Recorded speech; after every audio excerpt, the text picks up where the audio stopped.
Okay, so filming this bit's going to be a little bit tricky, as I've got a 13 on one side and a 14 on the other, but I'm going to have to use a spanner for the inside one, and this is not really long enough, this wrench. Ow! Yeah, that hurt a lot.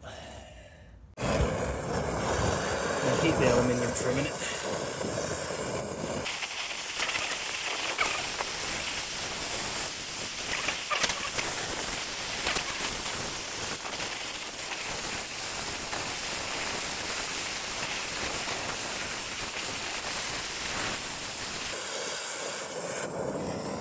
Aluminium is a pretty decent heat soak, so it likes to share the heat across the entirety of the material, which makes things a little difficult at times.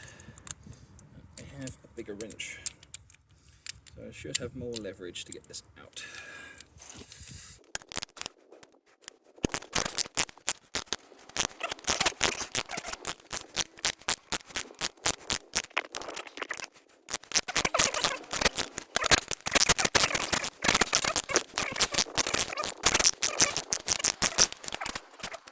Just pop off by hand.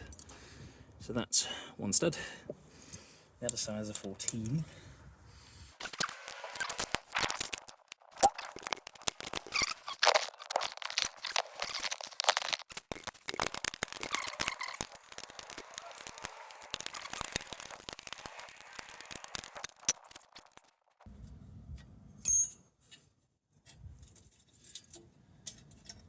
There we go.